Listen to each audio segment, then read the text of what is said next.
Hello and welcome. You're watching To The Point.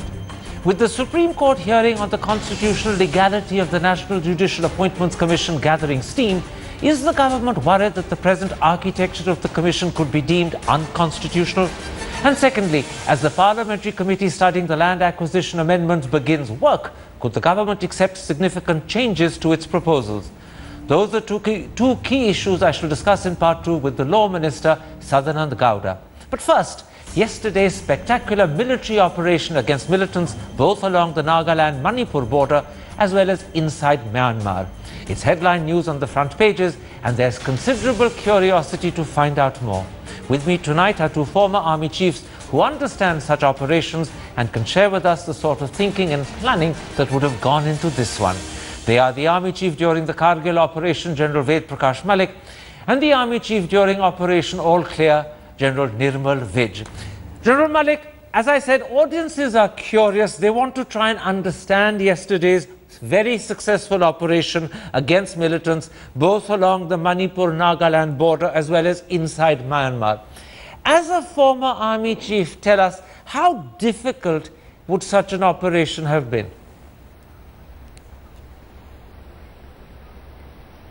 Karan, these are complex operations, and in which a lot of preparation has to be done.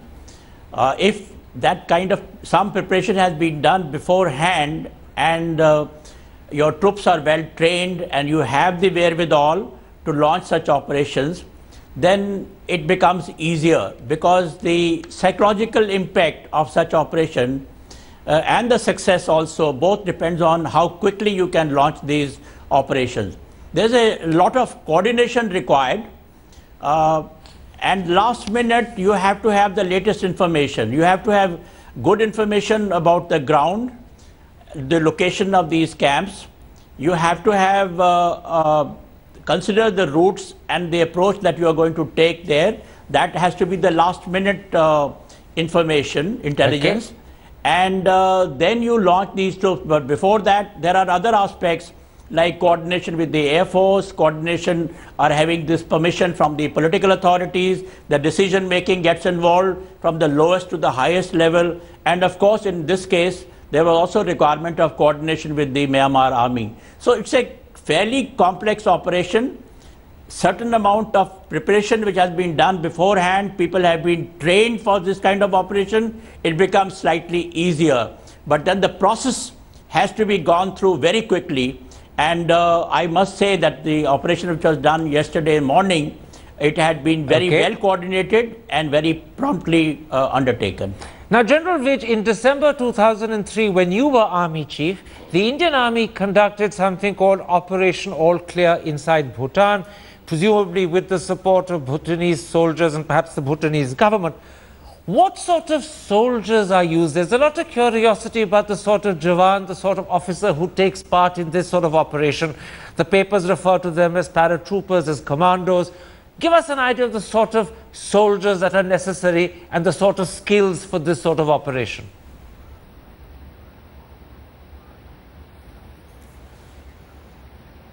General Vij? General Vij, can you hear me? No, we seem to have lost the line to General Vij. General Malik, would you answer that question? We seem to have lost the line to General Vij. What sort of soldiers are necessary for this special operation? Can you give us an idea? Look, these boys who are selected and posted to special forces, yesterday 21 paras, commandos, special forces, they undertook this operation along with other elements. Now, these are selected boys, very well trained, and physically they are much fitter than a normal soldier also. And they have been trained for these kind of operations behind the enemy lines.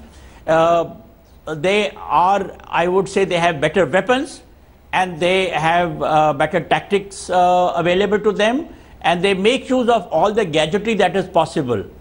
So these are not the daily, I mean the routine soldiers. These are selected soldiers who carry out such operations, and they have to be very fit, otherwise they will be asked to leave their units. Now these are excellent troops that we have got, and fortunately we have got a large number of these battalions available to us these days. Now, General Vij, you're back with us. General Vij, let me put you a question about what sort of involvement, what sort of help and support the Indian army would have got from Myanmar and from the Myanmarese army. There seems to be a lack of clarity about that. Today's Times of India says the Myanmar government was informed after the commandos had completed the precision strikes. But the Indian Express says exactly the opposite. The Express says details of the operation were shared with the Myanmar military by the defense attaché at the Indian embassy in Burma, Colonel Gaurav Sharma, after Ambassador Gautam Mukhopadhyay secured high-level clearance. Now, you were army chief during the operations in Bhutan in 2003. Do you think this operation would have had the support and assistance of the Myanmar army? Karan, ideally that should be so, because if you do not have a proper information and an exchange of information with each other, there is a possibility of a crossfire hurting your own soldiers. So ideally, if they are anywhere in the area, then there must be totally picture about the mode of your operations.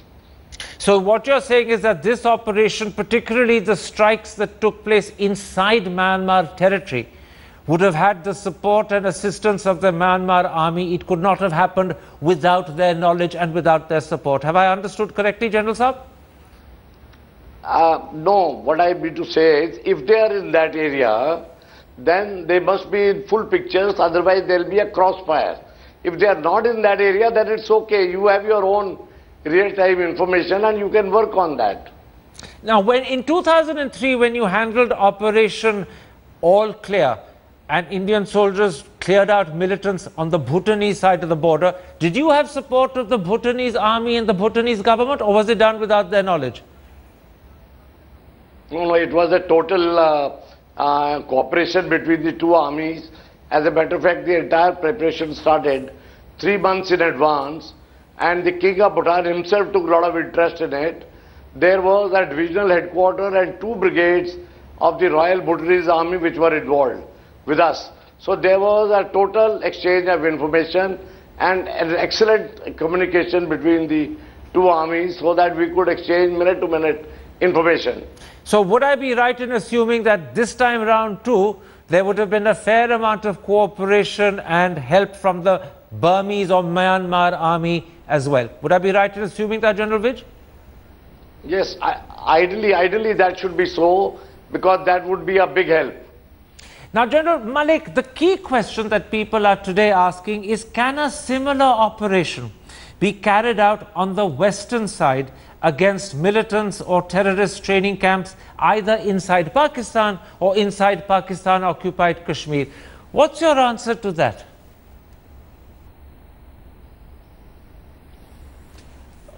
Karan, the operations on the western front would be in a totally different level. You know, the fact is that here we did not have any much of opposition, and the Burmese army, the Myanmar army itself was very thin on the ground, and the Nagas and the Manipuri hostiles were not that well armed. If we try to conduct such operation on the western side, mind you, we do have some capabilities, but then we have to look into many other factors also, because anything on the left side, on the western side, you have to look in terms of the action-reaction phenomena, at least in the 3 next loops, how it is going to take place, what is the possibility of escalation, what will be its international repercussions. All these aspects will have to be taken into account when you do such an operation on the western side. Can I put this to you, General Malik? I believe there are 2 immediate critical differences between what happened on the Myanmar side and what would be the case if something similar was attempted on the western side. First of all, we would not have the support of the Pakistan army as we had in the Myanmar side the support of the Myanmaris. In fact, we'd have a hostile Pakistan army rather than a cooperative one. But secondly, Pakistan is also believed to have tactical nuclear weapons, as well as, I'm told, short-range nuclear-capable Nasr missiles. Am I right in saying that both of these factors, the presence of a hostile Pakistan army that is not helping us but is opposing us, and the presence of tactical nuclear weapons, would mean a similar hot pursuit on the western side would be very risky? The first part I'll agree with you, but the second one I don't, because these kind of border conflicts, situation on the border, skirmishes, or these kind of things, I don't think they will attract nuclear weapons. Everybody understands what nuclear weapons means. Even a tactical nuclear weapon, you will be going against the entire world. Don't forget that nobody has ever used nuclear weapons after what happened in Second World War. So this talk of having tactical nuclear weapons, it is okay in terms of deterrence part of it. But I don't see anybody using it if you have gone a couple of kilometers inside on the other side. It's too big a risk to be taken to use nuclear weapons. And then then the other party will have to consider the retaliation that takes place. Absolutely. Don't forget, our doctrine says that any nuclear weapon, small or big, will attract the mass, it will a mass retaliation from our side. So that factor, I suggest we keep it out. I don't think that is applicable in such situations. All right. General Vij, you've served in Kashmir. How difficult would it be for the Indian Army to attempt hot pursuit and have to encounter the conventional response of the Pakistan Army? How well equipped is the Pakistan Army? How good would it be at defending its territory? And how much of a challenge would it be for us to carry out hot pursuit and to return having A, achieved whatever the target was, and B, ensured minimum or perhaps nil casualties on our side? How difficult would all of that be? Karan, I will put it this way. Firstly, we do have the capabilities to carry out operations of this kind inside the Western Front. That is no doubt on that. Second is that in such a case, as has been very rightly said, we should be prepared for a very active and hostile response. If the government of the day is prepared to go up to that escalatory ladder, then it is very much possible. Thirdly, the aspect of the tactical nukes, I think that is stretching it too far. On such a small scale operation, the response by tactical nukes is too far-fetched and should not be considered in this particular reckoning. Let me ask you this. If India was to attempt hot pursuit across the border into Pakistan or into POK, what do you think would be the response from the Pakistan side? No, the Pakistan forces are likely to react very violently, and they will be expecting such an operation by Indian Army. So the reaction which will start at a lower level is likely to escalate into a bigger level operation, and that's why I'm saying that the government of the day should be prepared that should the escalation be too much, we are prepared to face it. It's not that we do not have the capabilities, we have all the capabilities. Only we should be prepared for that action-reaction game. But what you're suggesting, General Vij, is that hot pursuit across the border into Pakistan could or probably would lead to war. Well, possibly. One cannot say it for certain, but possibly it can happen. But you can do many things from inside your own border also in such a case. General Malik, yesterday on television there were a few junior government ministers saying that this is a strong message and hinting in particular a message to Pakistan. Do you think that that was a wise way for Indian politicians to respond?